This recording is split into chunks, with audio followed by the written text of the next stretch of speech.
Le président américain Donald Trump a choqué beaucoup de gens aujourd'hui en admettant qu'il avait effectivement discuté de la question de Taïwan avec Xi Jinping. En particulier, le président américain a discuté avec le dirigeant chinois de la vente d'armes américaines à Taïwan.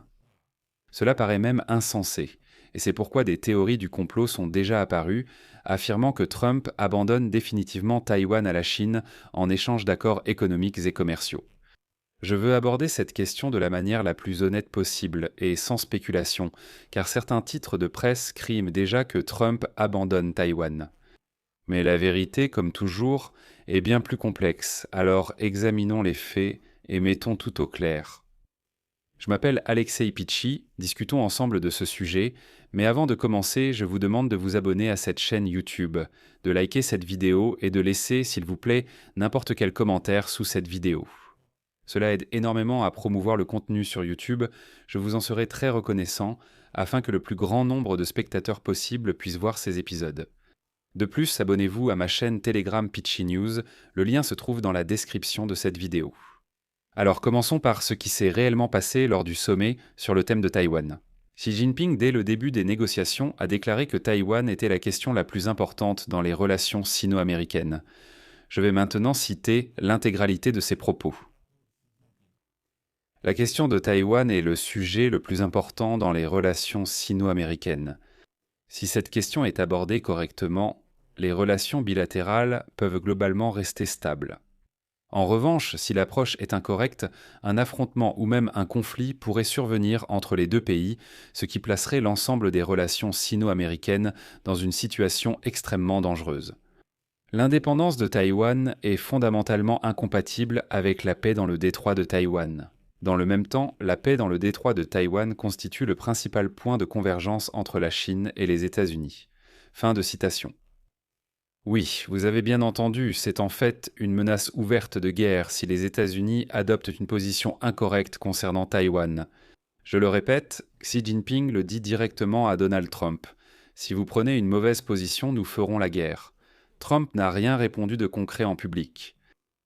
Il y a eu une situation assez amusante. Lors d'une conférence de presse, des journalistes ont demandé plusieurs fois à Donald Trump s'il avait discuté de Taïwan avec Xi Jinping. Trump faisait mine de ne pas entendre et restait silencieux, le visage impassible, comme s'il ne les écoutait pas. Son équipe a souligné qu'aucun nouvel engagement concernant Taïwan n'avait été pris.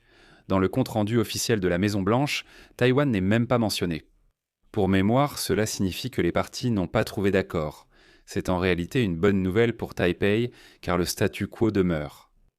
Mais il y a ce qui s'est passé avant le sommet. Cela a commencé avant le sommet et les craintes se sont avérées fondées. Et cela inquiète beaucoup plus. Avant de s'envoler pour Pékin, Trump a dit aux journalistes qu'il comptait discuter avec Xi Jinping de la vente d'armes à Taïwan. Et cela est sans précédent. Parce qu'aucun président américain avant lui n'avait publiquement annoncé qu'il allait consulter Pékin sur les questions de livraison militaire à Taipei. C'est comme si un président américain déclarait « Écoutez, je vais appeler et discuter avec Vladimir Poutine pour savoir si nous devons vendre des armes à l'Ukraine. » Eh bien, cela semble même insensé. Et donc, après la rencontre avec Xi Jinping, Trump a finalement admis qu'il avait effectivement discuté de ce sujet lors de la partie à huis clos de la réunion. En jeu, il y a un paquet d'accords d'armement avec Taïwan d'une valeur de 14 milliards de dollars. Trump, avant même de quitter Washington, a gelé l'avancement de ce paquet. Officiellement, il ne l'a pas annulé, mais il ne l'a pas non plus fait avancer. Et c'est précisément cela qui rend Taipei nerveux. Ce n'est pas des paroles, mais un manque d'action. Il y a aussi une autre conséquence négative, moins évidente des négociations, qui concerne directement Taïwan. Ce sont les puces électroniques. Les États-Unis ont accepté de livrer de puissantes cartes graphiques Nvidia à la Chine. C'est une levée partielle des restrictions à l'exportation sur les semi-conducteurs. Les puces sont à la fois une technologie civile et militaire. Les restrictions ont été imposées précisément parce que la Chine peut utiliser ces puces avancées à des fins militaires, y compris lors du développement de systèmes qui seront utilisés en cas d'action militaire autour de Taïwan. Une partie des restrictions a été levée, donnant à la Chine accès aux technologies occidentales. Et maintenant, les experts observent la réaction des marchés au sommet entre Trump et Xi Jinping. Et là, un épisode intéressant est apparu. Les actions de la société Boeing ont soudainement chuté de 4%, alors qu'il semblait y avoir des raisons pour qu'elles augmentent. Pourquoi cela ? Xi Jinping et Donald Trump se sont mis d'accord pour que la Chine achète aux États-Unis pas moins de 200 avions Boeing 200. Cela semble beaucoup. Mais il s'est avéré qu'avant le sommet, ils négociaient pour 500. C'est-à-dire que la société Boeing s'attendait à une commande de 500 avions, mais elle n'en a reçu que 200. Au final, les actions ont chuté. En revanche, les actions de la société Nvidia, elles, ont augmenté. La levée des restrictions sur les puces profite directement à l'entreprise. Les affaires s'améliorent, mais la sécurité demeure incertaine. Au final, nous avons le paradoxe stratégique de Donald Trump. Presque chaque force qui façonne les relations américano-chinoises les tire dans des directions opposées. Trump veut commercer avec la Chine, mais la Chine est le principal rival stratégique des États-Unis.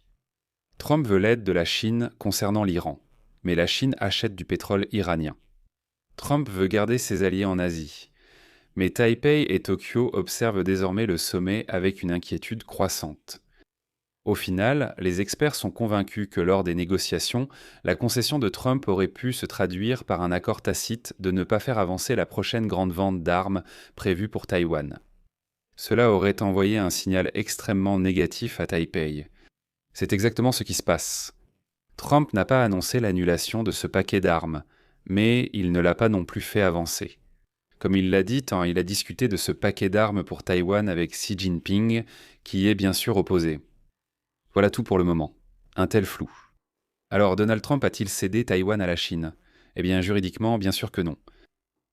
Il n'y a aucun engagement écrit, aucune concession officielle, et ainsi de suite. La position officielle des États-Unis sur la politique d'une seule Chine n'a pas changé. Mais en réalité, la marge de manœuvre de Taipei s'est réduite. Le paquet d'armes est en suspens. Les puces iront quand même en Chine, et c'est une mauvaise chose. Donald Trump a publiquement discuté des livraisons d'armes à Taïwan avec Pékin. Tout cela survient alors que les stocks militaires américains sont épuisés par la guerre avec l'Iran et que les dépenses militaires chinoises atteignent des records. Et à la fin de la visite, c'est même le ministre des Finances des États-Unis, Scott Bessent, qui a fait une déclaration très symptomatique qui est vraiment préoccupante. Citation. Une rencontre au sommet entre les États-Unis et la Chine n'aurait pas pu avoir lieu sans aborder la question taïwanaise. Je suis sûr que dans les prochains jours, nous en entendrons davantage de la part de Trump. Le président Trump comprend l'essence du problème et est conscient de toute la délicatesse de la situation. Quiconque affirme le contraire ne comprend tout simplement pas le style de négociation de Donald Trump. Je vais m'arrêter ici. Donnez votre avis et vos conclusions dans les commentaires sous cette vidéo. Abonnez-vous à la chaîne, cliquez sur la cloche et n'oubliez pas de mettre un j'aime. Si vous souhaitez soutenir le travail de cette chaîne YouTube, vous pouvez le faire financièrement via un don ou un abonnement payant en utilisant les liens et informations dans la description de cette vidéo. C'est tout pour aujourd'hui. Prenez soin de vous. À bientôt à tous.